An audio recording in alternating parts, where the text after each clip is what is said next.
Hi friends, and welcome back to Granite Garden Cottage, where I try to inspire you to live intentionally. In today's video, I'm going to show you the best hack for the best Thanksgiving turkey this Thanksgiving. So this is a trick that I use every single year, and my turkey is always moist. The dark meat and the white meat are always cooked evenly. It only takes about an hour and a half in the oven at a very high temperature, and it lays flat on the tray so that you don't take up too much space in the oven. If you haven't guessed it by now, I'm going to spatchcock this turkey. Now, spatchcocking does come with some pros and cons. Cons are that it takes a little bit more time to prepare than it would if you were just dressing the turkey and putting it in the oven. And it also doesn't have that beautiful, uniform, round, grand turkey appearance when it's finished because it is flattened out on the tray. However, I think that the texture and the flavor more than make up for this downfall. The pros of spatchcocking are that it takes a lot less space in the oven, it takes a lot less time to cook, it cooks at a higher temperature so you get a nice crispy skin. The dark meat and the white meat are always cooked at the same degree, so dry white meat and undercooked dark meat like you can often get with a round bird that you're putting in whole in the oven. So I think spatchcocking is more than worth the time it takes to prepare, and it makes up for its time that you're front loading by cooking a lot faster in the oven. So like I said, I do this every single year, and I challenge you to try spatchcocking your turkey this year because I do not think that you'll regret it. I think that you'll do it every single Thanksgiving going forward. So let's get into it. Friends, you can see that I have a whole turkey here. I think this turkey is about 12-ish pounds. I got a smaller turkey for this video and for my family. We're a very small family, so we don't need a huge turkey, but I did buy a second larger turkey for my Thanksgiving meal that I'll be having with my family. I already pulled this bird out of its packaging. I took out the organ bag and I took out the neck that were inside the cavity of the bird. I just like to pat the bird down so that it's not super slippery while I'm working on it. And what we're actually going to do is flip this bird over so that it is spine side up. All right, so spine side up. The premise of spatchcocking your bird is that you are going to cut out the entirety of the spine of this bird, and then you're going to lay it flat and break the breastbone. That is going to help everything lay evenly. And then there's a trick for sort of maneuvering the wings and the legs so that they all lay nice and even and everything gets cooked evenly in the oven. So I will show you how I go about cutting the spine out of this bird. Okay, my friends, so like I had said, we have this bird backside up. So what you're looking at are the wings and the spine of this bird. We're going to take a very sharp kitchen knife. We're going to start running it along each side of the spine of this bird. Sometimes it's easier to kind of go slow and make sure you're not getting into any larger bones than necessary. So I'm running into the area where the thigh connects here. So it does tend to get a little bit tough here.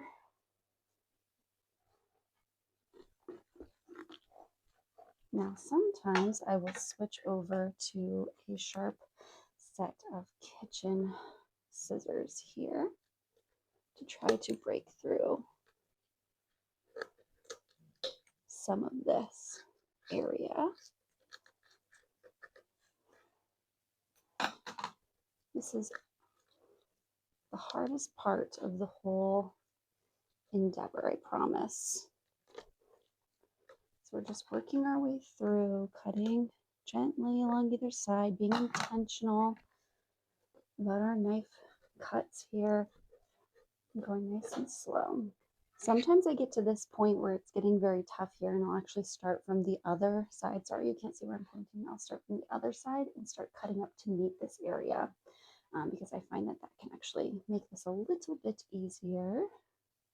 But you are really essentially cutting through the thigh here, so the thigh bone rather. So, you know, it can be, there we go. That's much easier. A little bit tough, but once you get through this part, I promise you this is much, much easier.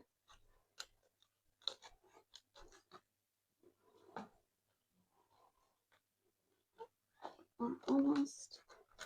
There we go. We're through this part of the spine. So you can see we have cut through one side of the spine. We need only repeat this process on the other side.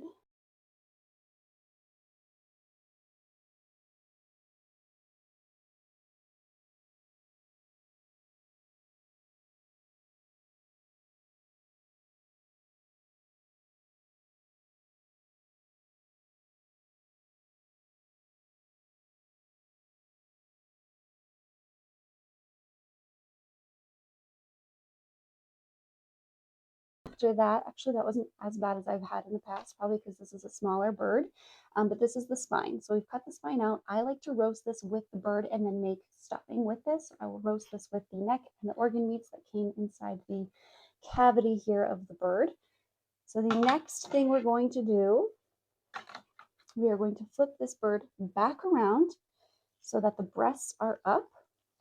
And we're going to break this breastbone here in the middle. Now a trick to make this a little easier to break this breastbone, sometimes I'll just run a knife cut right along the center here.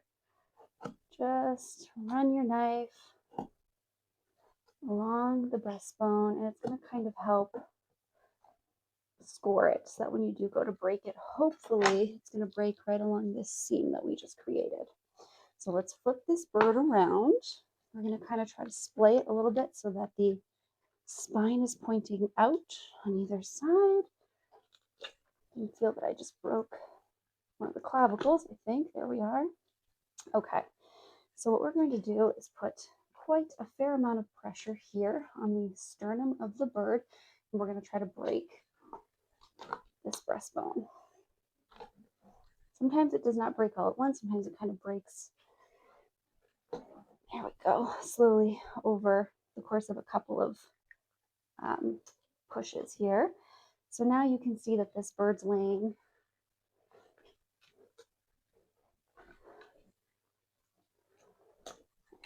it's laying flat.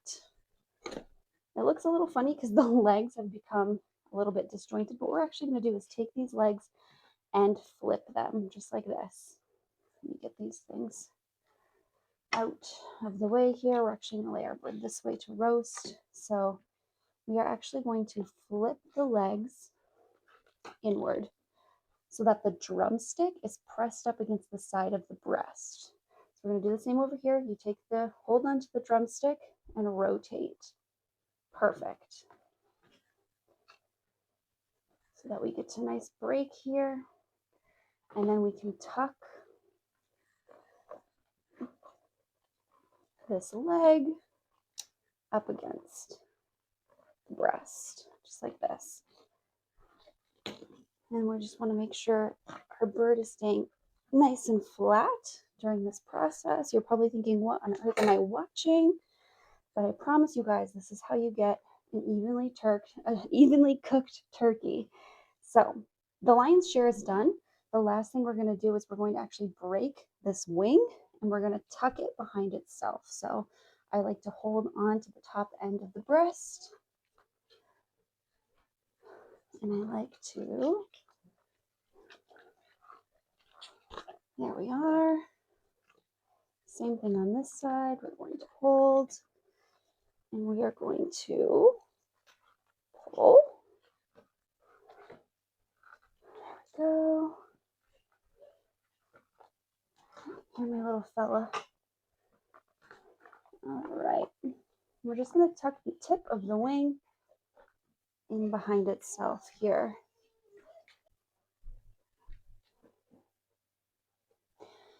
And this is what we're going to end up with when we are all finished. This bird lays nice and flat on this tray. It fits on the standard size cookie sheet. And we have our legs tucked up against our breasts. We have the wings tucked in here. And this is going to roast. It's only going to take about an hour to an hour and a half to roast completely, for the breast to be finished and the thighs to be finished all at the same time. So I promise you this is the best way to get a fully cooked, juicy turkey with crispy skin every single time.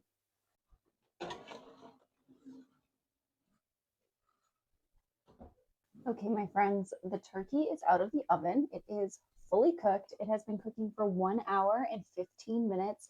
I did about 50 minutes at 425, and then the rest of the time it was at 400 degrees. And you can see how nice and brown this bird is. I don't want to tip it too much because I don't want the juices to spill over. But this is by far the easiest, fastest, most satisfying Thanksgiving turkey you will ever make. So, like I said, I do challenge you to try spatchcocking your turkey this year. I do not think that you will live in regret for that decision. I think that there's a good possibility you're going to spatchcock your turkey every year, because that is what I did. I tried it 1 year and I've never gone back. And I promise you, this is absolutely worth the hassle of the actual butchering and spatchcocking. So let me know if you try it. Let me know if you have tried spatchcocking your turkey before. Thank you so much for watching this video, and I look forward to seeing you in the next one. Bye!